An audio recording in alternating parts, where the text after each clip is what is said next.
So when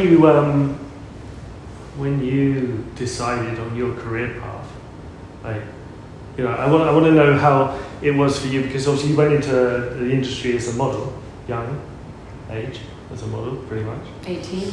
Yeah, so that's about normal. But were you thinking about, like, so as I just said about how my partner came to me and we got together and we were, looking at the perfect family life that is all around us, or made us, we believed was. What were you thinking?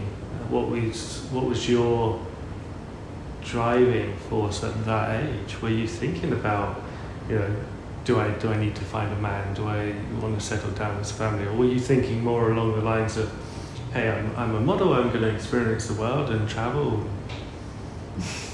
There was definitely a conflict there, where, first of all, like I said, whatever I just said, if that told you anything about myself at that age, I was just following. And why I started professionally modeling at 18 is because I lost my mother. She passed away. And so I got a contract and off I was. But at the same time, I was in a relationship from 17 years old. I was crazy in love. If you remember that age, everything's just so amplified. I was like, well, let's marry, let's have children. At 17. So I feel like I was pretty much flowing. It was a flow. I got into a flow of modeling. But then I was so attached. My father wasn't in my life, and my mom was just gone. So my partner was, my family. Something very. But relationships have always been important in my life, to the point where I would sacrifice my career to relationships. Sometimes I'm thinking, where would I be if I wasn't in a relationship back then? Because what I did, instead of like just going from one thing to another, I would always go back for a few months to be with my boyfriend, and then so it was sort of interrupted. And of course, if I continually build it up, I'd be somewhere else. But then I'd also be a different person, because I feel like I wouldn't be me had I not put my relationships so high in my priorities. Because it's just, and I'm still, it's not that I want to say I'm still like this. I'm different. My relationships are still highly important for me. It's just that I don't sacrifice my life anymore. Yeah. You know what I mean? Yeah. Well, yeah, it's the same. Like I've got to that stage. But in terms of modeling, I was just flowing, really. I did. With the way you asked the question, I'm like, I wasn't thinking like that. Well, yeah. Okay. So first thing I just want to touch on is, so do you feel, so you still put pressure on yourself to have a relationship, you see, somehow, but that didn't come from your mother, because she's not around anymore. So, I know plenty of young models or models young now to me, but between 20 and 28, for example, that are conflicted because they want their career as a model, right? I was conflicted. But they have pressures from their family, from their mothers specifically. It's time you have a child. Your body clock and all this sort of stuff. It's all going, 20, 28, 20, that kind of time. But you didn't necessarily have that. So where was that pressure and that feeling that was still inside you was still there? It was still something inside you. Your back then. Yeah, your actual body is telling you that you need to settle down and start a family as a woman. Surely, no? I'm trying to understand where, for if I look back at my relationships, and all of the partners that I've had have always been pushing for that we need to have a family, we need to start a family. So I'm trying to understand from your point of view how you felt, and how other... I also felt, I don't know if there was a pressure, there was a strong desire. As a 17 years old, I remember as I said, 17, 18, and I was in that first relationship for 4 years. It was a disaster in the end. But, from one into another, I think what was driving me is this fear of being alone, right? I lost my mother, my father wasn't there, and I felt that aloneness scared me a lot. Like I was on my own, and it's not like your parents are just somewhere there and you can call them. I haven't been. I've been out of touch or out of contact with my father, or he has been out of contact with me for 15 years. So he just wasn't there. He just wasn't there in my life. So I had no father and no mother now at 18, and. I was a young adult just entering an adult life. It was terrifying. So in a relationship, a partner gave me a sense of safety. It didn't feel safe to be alone. So that fear made me sacrifice my life, my career, my ambition maybe somehow, to stay in the safety of a relationship. Yeah. Does that answer your question? Yeah, I think so. But it still doesn't really touch on where that comes from. Because this is what I feel. I feel like, yeah, look, I can look at, I can hold this for 1 second, because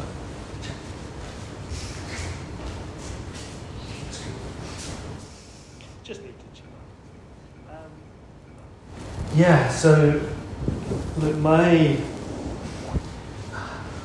I come from, I suppose, what you class as a stable family upbringing. Grandparents stayed together, although actually my mother's grandparents, they didn't, they were separated, but they both died when I was very, very young, so I barely knew that I don't think I even knew they were separate. I saw them a couple of times before I was 5, and then they were gone. But my grandparents on my father's side were together, happily married, till they both passed away. And I can't say it's perfect, the upbringing, because everybody has flaws. Every family has some small issues, and it affects you as a child, whatever happens, whether your parents are arguing or whether they're loving or they're not. But I obviously had I wouldn't say my parents are particularly affectionate to each other. You never see it in public because they're from a period when you don't show affection in public, and I remember my mother was always like, don't air your dirty laundry in public. So don't talk about it. Don't talk about your problems, your family problems, anything like that. You had to keep that to yourself. So I guess I didn't see as a kid my parents in that kind of loving relationship. But I still somehow felt that's what I'm supposed to have. I'm supposed to, like I say, you meet one partner, you stay with that partner, you do everything that I said earlier you're supposed to do. So I don't know where it... Isn't it what you saw in your parents? It must be from the eyes, I guess. It's from the own eyes. Or just you pick up on... I suppose you must pick up on the words that they say, the messages that they can communicate, the people that are around. Because at that time there's no social media. This is way before, so I wasn't influenced by that. But I think that social media is now compacting this situation and making it worse for most people. Because not only do you, if you're brought up in a happy household or even one that separates.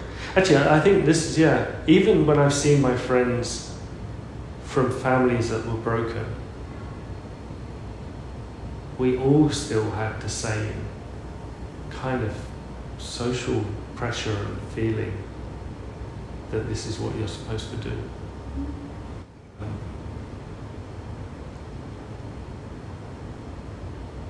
So it's really. So you want to know where it comes from? Where it came from for you, or where or anyone. It comes from the same place for everybody. Yeah. Are you ready for a lecture? Yeah, go on. Shoot.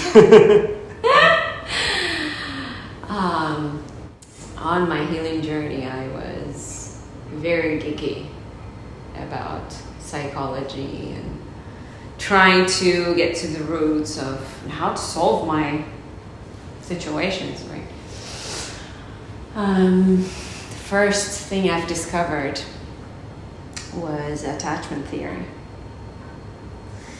And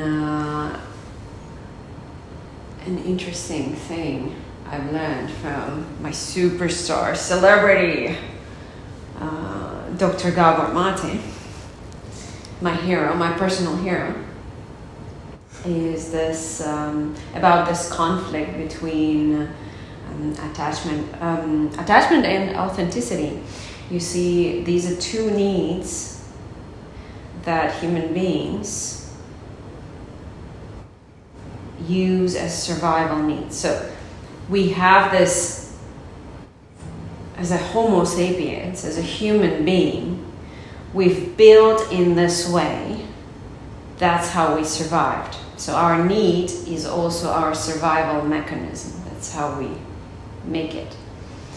So we have two needs as human beings, particularly because as human beings, unlike any other animal in the animal kingdom, which we belong to, a human child comes to this world completely helpless. Like, you would know, it wouldn't survive a day, or probably half a day maybe, without a care from an adult. Baby comes in and it's totally underdeveloped and helpless, cannot feed itself, cannot do nothing. Just breathes, right, and moves a little bit. But that's about it that it can do. So the need for attachment is a survival mechanism. I saw this amazing documentary as well about babies. In one episode, it's a documentary series on Netflix. I think it was called Babies. And one episode was about parents. And they were doing research and actually talking from like a scientific standpoint of view by doing research on young parents and people who are going to become parents, and even those who were adopting, like consciously choosing to parent. They saw what happens on the biochemical level in the human being as he or she enters their parenthood. The chemistry, the chemical makeup of their body changes, and it changes in the way, what it does is some kind of hormones basically are being infused into the body, that it makes you feel this, how do you call, this level of love where you are ready to give your life for this little thing, right? So the love that everyone say you do not understand until you become a parent.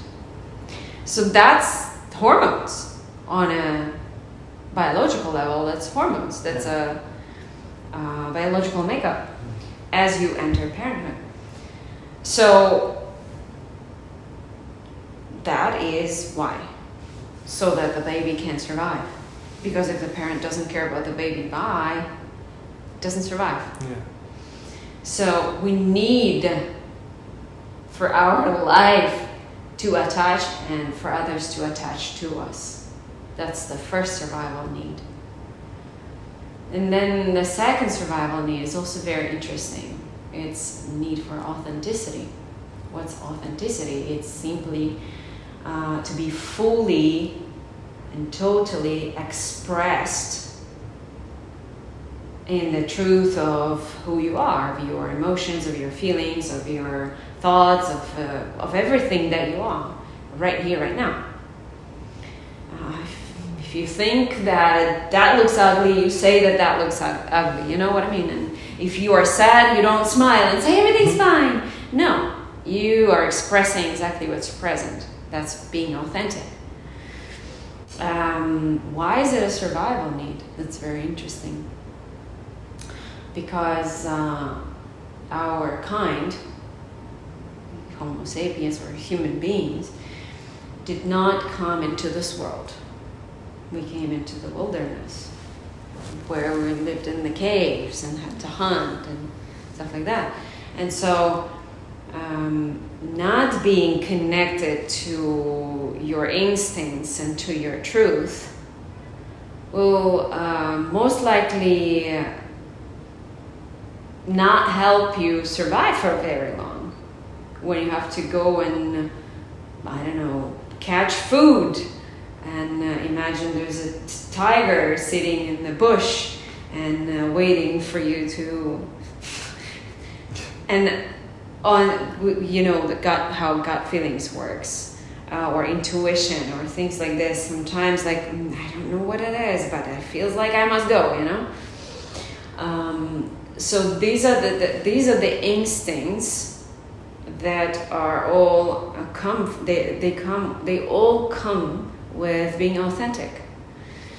And so when we enter the phase of life where we no longer need to depend on our parents, where we can survive on our own, that's where this survival needs becomes primary. Because you have to go out there and figure it out on your own, right? Yeah. So then that becomes sort of, that's how I see it, a survival mechanism of an adult, while attachment is a survival mechanism of a baby and a child. Authenticity is a survival mechanism of an adult.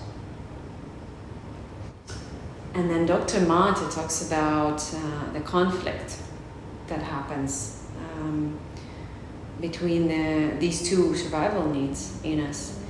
And that being when we're in that helpless state, because we come in day one, hour one, minute one, we come in completely helpless and dependable upon another person to meet all of our needs, completely. And if those people, our parents or whoever cares for us, are not able for one reason or another, usually completely valid reason, to meet our needs, that feels, if you go back to it being, remembering that it's a survival need, it's closely connected to fear of death, right? So then it makes somebody who cares for you, who you're attached to and completely depend on, if they do not meet your need for some reason, you'll be scared to die. That's like direct threat to your life as a child. And so, but you also come in with these two needs, right? And as a child, there's no logic there, right? We don't reason. We're sad, we cry. If we're angry, we scream, whatever. Like, we express it completely as a child. But then the more our caregiver cannot deal or meet our need, and they put a condition on their giving of love, that's where the conflict happens. Okay, so do I stay myself right now in this moment? Do I continue being myself and expressing myself in this moment? Or do I keep this attachment? There's a threat to attachment. The condition is being put. And what do you think is the choice for a child? Does the child have a choice? I don't know, really. It doesn't, no. Cannot survive. Yeah. There is no choice. So the only way to go about it is to mold yourself into this frame that feels comfortable for the other person so that they can give you the care and love that you need to survive. And then one by one, one by one, one by one. In the first 3 years, he says, that's where the most conditioning happens. That's where all the subconscious beliefs are communicated. We might be saying one thing, but what's understood on the subconscious level, it's a very different thing, the opposite thing, right? Like this guy from the Human documentary, that he says, like, I've been communicated the wrong message about love when I was little, when my father was beating the shit out of me and saying, you know, it hurts me more than it hurts you. I only do it because I love you. And so he said that communicated a message to me that this is what love is. Love's supposed to hurt. And then he goes on and kills his wife and a child. Because that's what he genuinely believes, knows that love has to be. Yeah. And then that's how we learn little by little every time that we, going back to the conflict, right? Every time you're faced with the conflict, be yourself or keep the care, stay alive. There is no choice. You abandon yourself, you reject yourself, you betray yourself every time.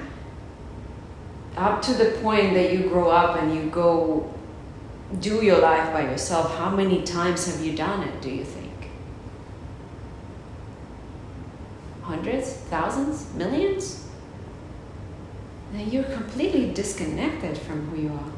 You become a version of you that deserves their love. And then you wonder, why do I have a friend that she always tells me, I don't understand. I know that these things are bad for me. I want to stop it. And yet I go back and do it again. I don't understand why. Well, that's why. That is why. And so the healing work is then to reconnect, to find that, to go within and to spend enough time alone with yourself, to get to know yourself and start deconditioning, like really throwing away everything that doesn't feel authentic, that doesn't feel right, that doesn't feel good to you. Like getting to know yourself again, or maybe for the first time, you know? That's why. You have no idea, because you've just been shaped and molded into this. Well, that's what you're gonna be, and that's what you are, and you're still dealing with it. I mean, yeah. So I was going to touch on a couple of things in that as well. Feelings. So I think I sort of mentioned it earlier about my parents, about the way they were keep everything to yourself.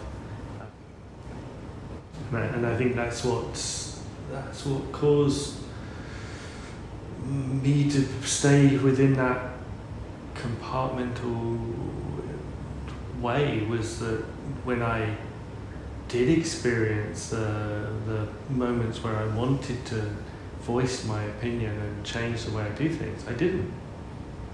Because it was also very difficult, because the partners that I had didn't want to listen to that. It was very much, if I would voice my concerns or my feelings, it was always not accepted. So in the end, I just got to a stage where I would just not say anything. I would never say, like, if I would have an argument with a partner my partner would be, you've done this and this and this and this, I'd be like, okay. How did that work out? Okay. It's suppressing yourself. And, I did it 2 of my major relationships from the start, not halfway through, it's from the start. The biggest thing that I learned from that is to tune in with that. So when I get into a relationship again, it's understanding that that's wrong. It's not the right way. It's not going to make me happy. I'm going to go back into the same spiraling circle box or whatever that I've been in since I was younger.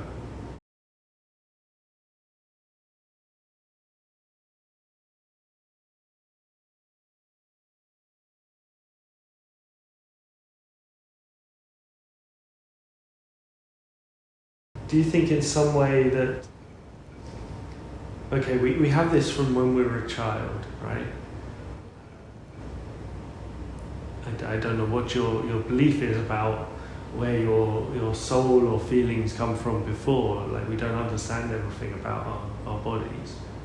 But is there some level that is before we're actually conceived physically that we have this inside?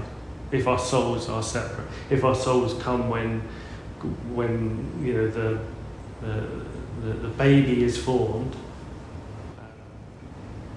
does our soul start then at that moment, or is it already?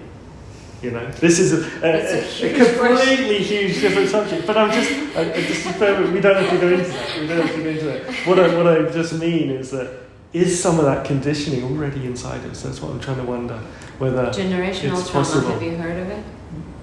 No, a little bit, but yeah. Your epigenetics. Have you heard of it? Hmm. Your genetic makeup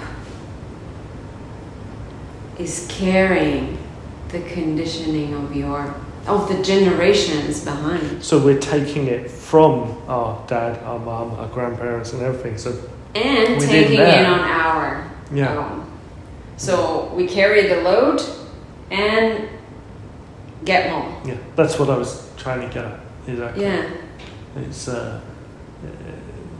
epigenetics is a very interesting topic. It's so what do we know about genes? Genes is our makeup, right? Biology. It's like the codes of how this body expresses itself, or a mind expresses itself, and you cannot change it, right? But epigenetics is kind of like a program within our organism that can write on top of the program of the DNA. Of the genes, sorry. So yeah, of genes. Overwriting it, yeah. Yeah, overwriting. Okay. So you come in with this hardwire program. Mm. That's what it is. But then how do we, for instance, when we heal, we can come in with from a legacy of alcoholism or drug addiction or cancer. And so we carry this makeup in our bodies, the genes. What epigenetics does is the more when you act on this old program, what you came with, that's what you are reconfirming, so to speak, right? But if you choose to start behaving and acting in a new way, and you continuously do that again and again and again, so if you go on the program for healing alcoholism, and you quit and you start, like living healthy, eating healthy, whatever, blah, blah, blah. The more you do it, the more you're writing on top of that old program a new program. And the more you do it, obviously, the stronger it becomes. And then the beautiful part about it is that your children will then inherit what you've written on top of that old program. So that's why you heal. And that's why they say that if you don't heal, your children will have to heal for you. Deal with your shit. If you don't do with your shit, they will have to deal with your shit. But that's what epigenetics is our... That's why we heal. That's why we do the work to change our patterns, to write a new program, quite literally, within our bodies. How cool is it? Our bodies are so sophisticated. Yeah, that's what I believe. I mean, I believe our bodies, in every little cell in our body, we're storing information that's being used to affect everything we do. Like we already know that your body has a reaction to heat before you even think about it. Your body's reacting to it, which is built out of memory that's embedded in your cells. So in this case then, like when somebody goes through a traumatic relationship and they realize that they're not, but do they realize? I mean, they still have that desire. I wouldn't say it's as overwhelming as it used to be, that desire to fit into the what is, socially demanded of me as a guy. I mean, it's probably more apparent here in Dubai, actually, like in every person that I meet, every girl that I know here, every guy that I know here. I think this city in itself highlights the problem more than fixes it, because I find that where you've got a place that's full of luxury temptation, I suppose, everybody that's here is looking to be at that top level, that, whether it means also in relationship or not, it's down to individuals, but it's still this area and other areas like New York and London, you just feel it. It's all around you. You've got to do this. You've got to live like that. So, okay, obviously after the first time I didn't get it, the second time I just started to understand it. What do you think is the best steps to take when you realise that, this life that I'm leading is not, you need to change your focus, change. What's the step? How's the breakout? How do you feel the best way to get out of that? First of all, you have to be brave. There's no easy, comfortable way out of it. You will have to face your fears, your inadequacies, your insecurities, your conditioning, and still choose to go with what feels true. A lot of the time, that would be scary in different ways. To me, it takes intention and commitment to this path. Without commitment, it's impossible, because it's going to be hard. It is going to be hard. It's just the fact. But I mean, human beings have been going through this since Adam and Eve, really. Joseph Campbell talks about the hero's journey, where one walks their life in a certain way, and then there comes the time where they have to enter a big dark cave and slay the dragon and come out on the other side and shining as a knight in the shining armor. But that guy that comes in, enters the cave, he dies for the other one to come out on the other end. The knight in the shining armor.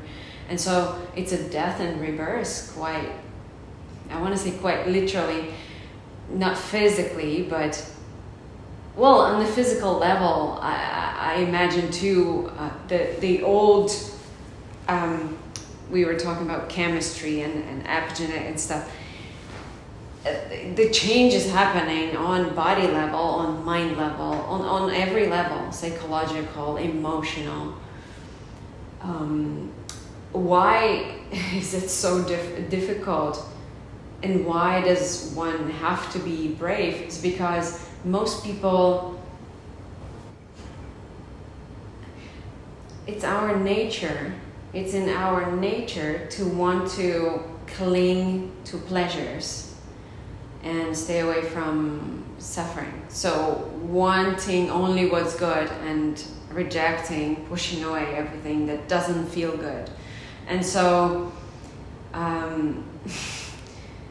thinking that the way through on the other side is actually by facing and feeling all of it that feels painful. Most people choose to, I don't want to say most people, many, a lot of people choose to deal with that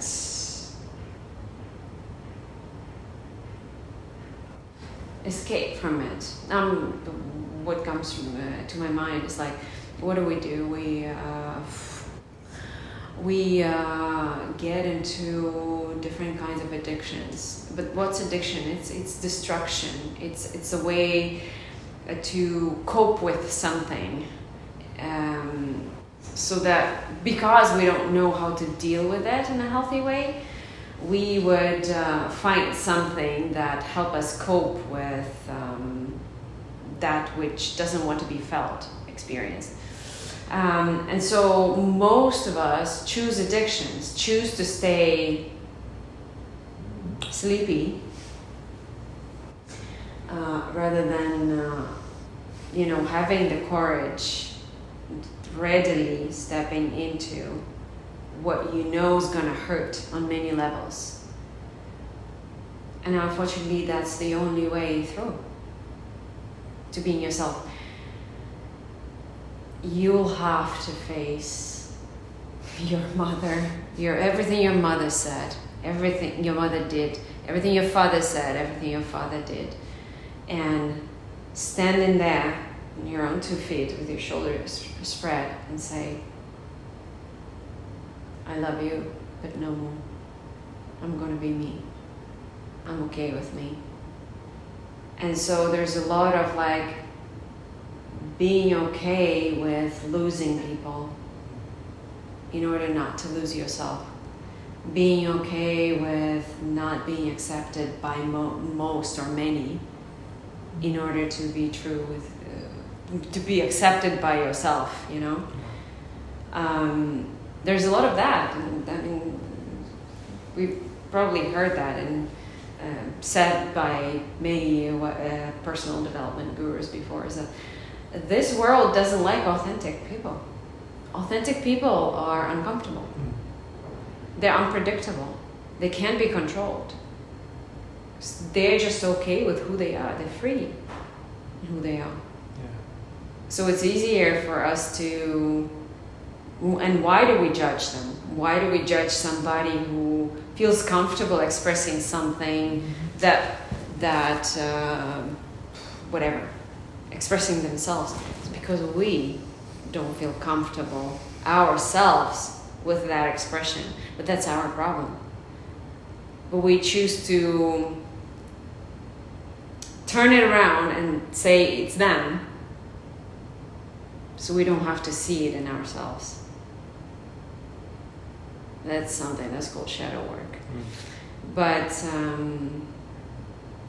it takes authenticity, being authentic, reconnecting to the essence of who you are. That's a process. steps. Commitment is the first step.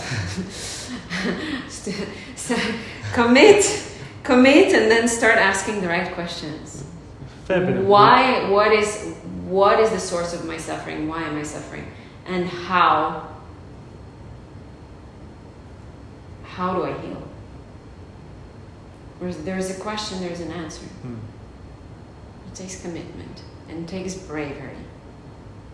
But presumably, obviously, once you go through that process, obviously, like most things, like if you're addicted to alcohol and you go through cold turkey, and you have this period of time where you will suffer badly giving it up because your body craves it. Yeah. And it's the same thing. Your body craves to be what you've always known. To stay comfortable. But once you get past that, you become comfortable again. Mm-hmm. And happier again. Well, happier, just in general. And then the happiness then leads the right people into your life. Yeah. So that's, people who resonate with who you actually are. yeah. I see a beautiful example of that in my life right now. As you know, I'm doing this other podcast and on human design system, and we were just talking. I was sharing how when I was not myself, I was surrounded by people who, according to the human design system, is not my best sort of match, how to say, in terms of compatibility. But because I was so desperately wanting to be accepted and validated by these people, I was clinging like I was, let me change myself more so you can love me. And now the more I'm me, and as I have gone through this period of like, okay, you know what, if you're not happy with me, then I'm happy to let you go. I love you, I bless you, and I let you go. And now I'm finding myself, actually, almost every person that comes into my life right now are actually of the ones that are highly compatible with me. And it's so kind of like easy now, you know, because of I am sort of standing quite firmly in who I am right now. And that just, whoever does not resonate with that just wouldn't be compelled to hang out with me, you know? So that makes all the logical sense too, that only those who resonate with this vibe will step into this, right? So it's logical.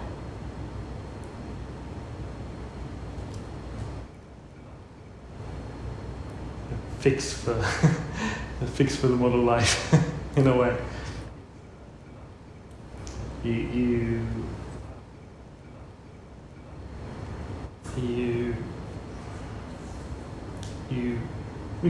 literally reflect yourself in the others that you meet, I think. You what? You reflect yourself in the people you meet. Which is why, like, now that you've kind of become yourself, that's what you're seeing around you. It's like, it's beauty as well. You know, you when you feel beautiful, you see beautiful all around. Like whether it's the city you live in or the people you meet, it's the same. When you feel miserable, when you feel down, when you feel dark, it's cloudy, it's grey. You can be in the richest palace in the world and still feel miserable. Yeah. It doesn't matter, yeah. It's an inner problem. Yeah. That's, I think, about. So what do we conclude? What do we conclude? About my model life. Well, it's funny, we had two different perspectives on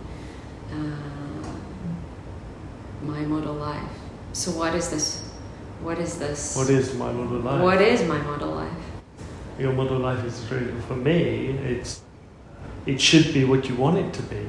That's what It's how not, I see it. You know, it's not what you necessarily feel it Because should what is be. model? model is something to model off of or from, right? It's an example. Yeah. The same as if I'm talking in photography term, model is the subject of what I capture. It's the subject I'm looking for, whether it's a person or an animal. It's the model. It's the thing that you're looking at. So I think that your model life needs to be the model that you're looking at, that you want your life to be. You need to set your sights on what you want, not what you feel it should be.